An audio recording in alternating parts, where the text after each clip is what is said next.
Hey everybody, welcome back to Bearded Goblin Gaming. On today's episode we're going to be working on braziers. These will be larger column type ones that will work great for Dungeons and Dragons, setting up line of sight blockers for your war games. They're a pretty simple build with the dollar store tea lights, some card stock and foam, a little bit of paint. So let's get going. Okay, sorry about the lighting. Still trying to get that figured out, but we got the camera moved, so should have a lot better angle on what we're doing. So, like I said, we're going to be building some brazier columns, and we're going to need the dollar store tea lights, some stiff cardstock, and 3/4 inch foam. You can use pretty much anything you want, but this is even. So all we're going to have to do is cut the square we want, and then cut the hole for the tea light in it. And then it'll be even, and then if we want to put a layer on top of it to hide this, we can, but once it's painted, it's not going to matter. So just looking at the tea light here, we are almost an inch and a half wide, and I want my pedestals to be 2 inch by 2 inch. What we're going to do is I'm going to make 4 of these so we can just cut all the bases out right away.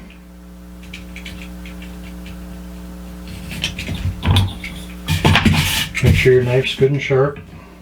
Mine probably isn't.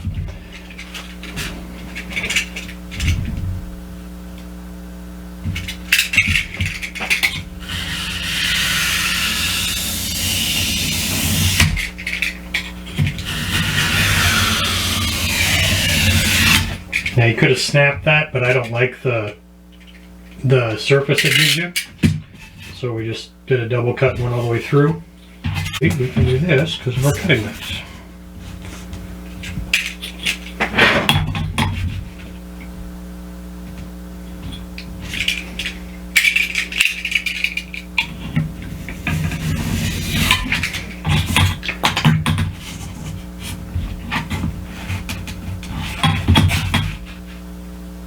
Four. I'll save this just in case. I got more than enough to make another 4. And those tea lights are 2 for $1, so we can go all day.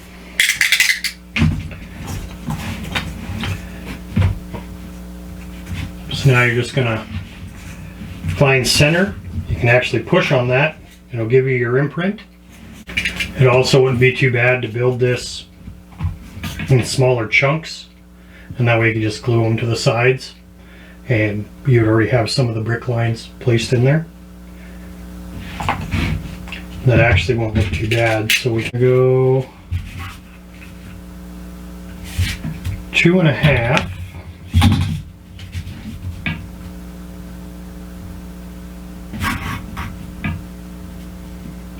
About.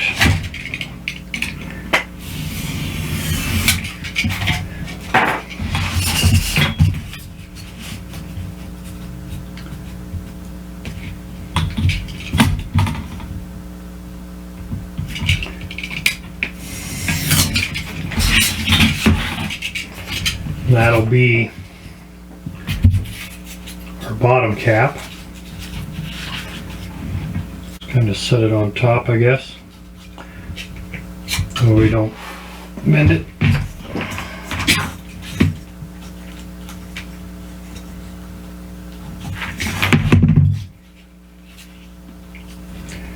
Try and keep your corners lined up.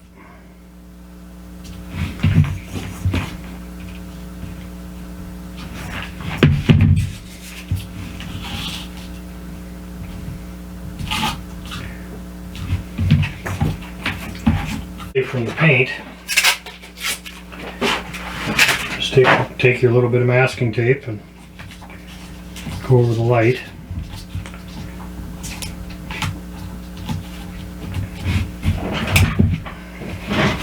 So now you're gonna have to figure out how tall you want to make it.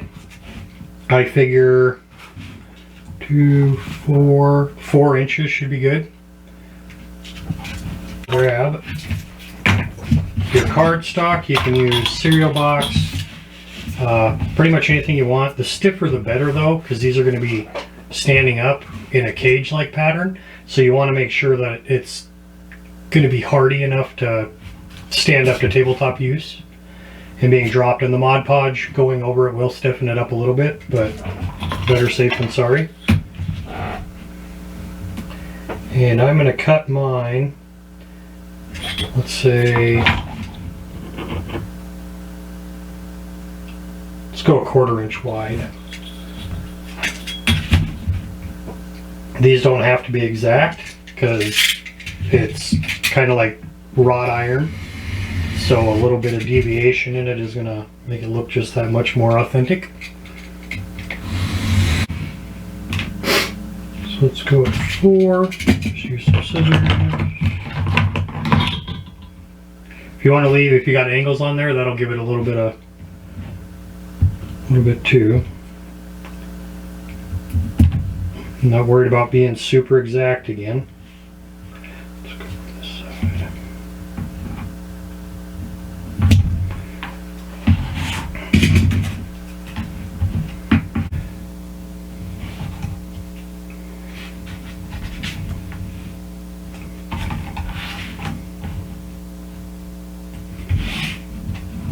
Maybe we can get away with 3. So just line them up on your mat.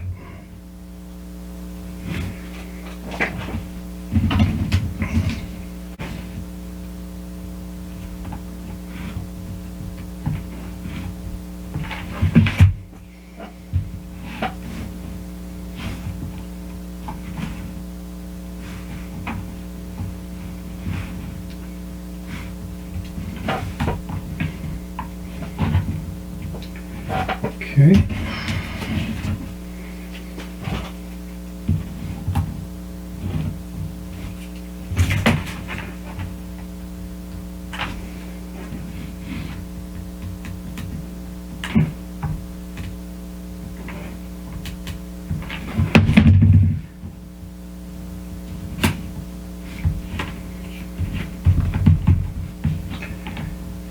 And one more. Just using the lines of the mat to make sure everything stays semi-even.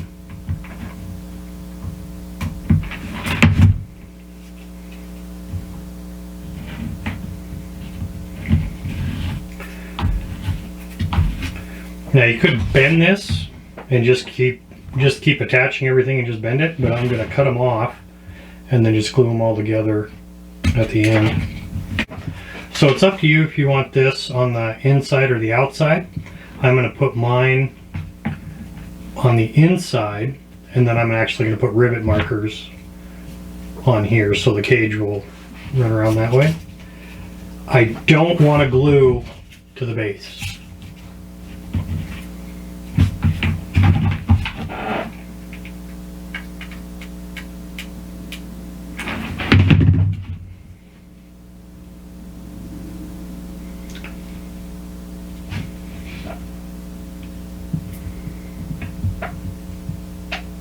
And then I goofed it anyway.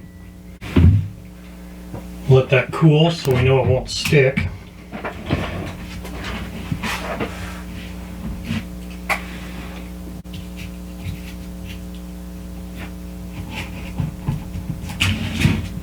And there's our base.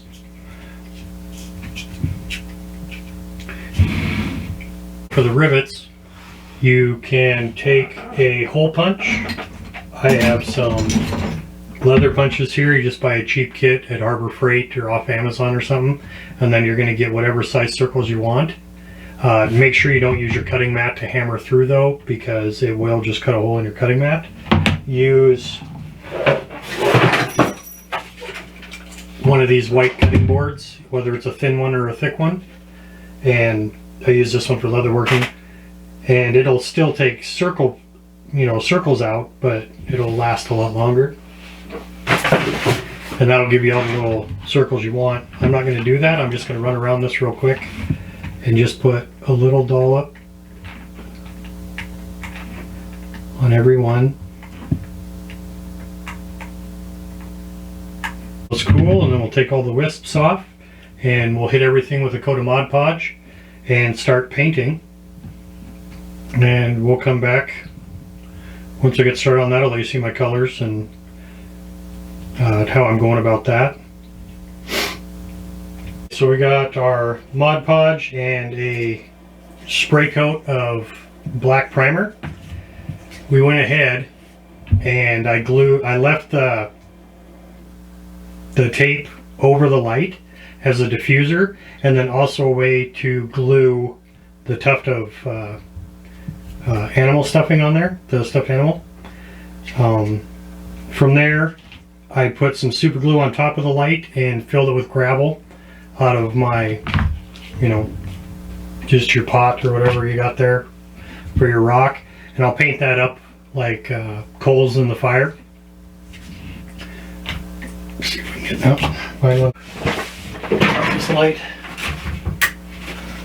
You can see it diffuses it pretty good, makes it glow a little bit better.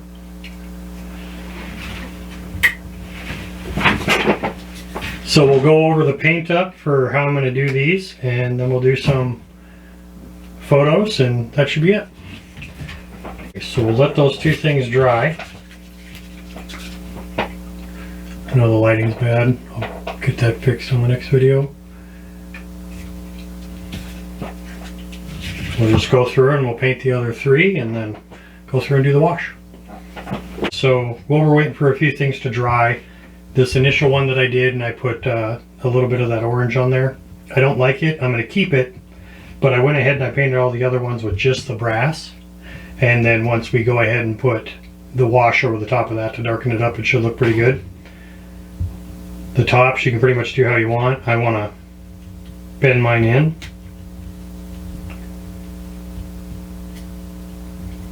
Just to give them a little bit of a closed in effect.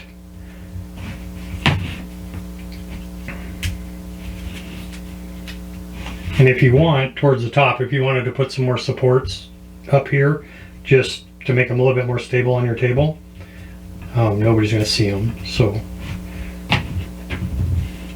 but while we're waiting for that to dry, a few of the bases, these cages are already pretty much dry. You're going to want to decide how much of that bottom you want showing. So as we go through, when you slip that over, do you want it up top so you can see some of the stonework, or caged right down to the bottom? Mine, since I'm not putting a lot of detail into that stone, I'm going to put mine right down to the base, so that way you can just kind of see the stone through it, and it just adds a little bit more of a layer effect. And with that, we can go ahead and glue these on, and then once they are dry, just hit them with a quick black wash or a brown wash, muddy wash, whatever you decide is going to look the best, and that should do it. So I hope you enjoyed this video. These were a bunch of fun to build. I wish I would have had 6 tea lights instead of 4. I like to build my columns in groups of 6, so this would have just worked out that much better, because they are basically a column. They're going to be a nice line of sight blocker on the table for your war games, for your D&D games and Pathfinder and stuff. They're going to look pretty good on the table as you're running through dungeons and stuff like that. So I'll see you on the next one.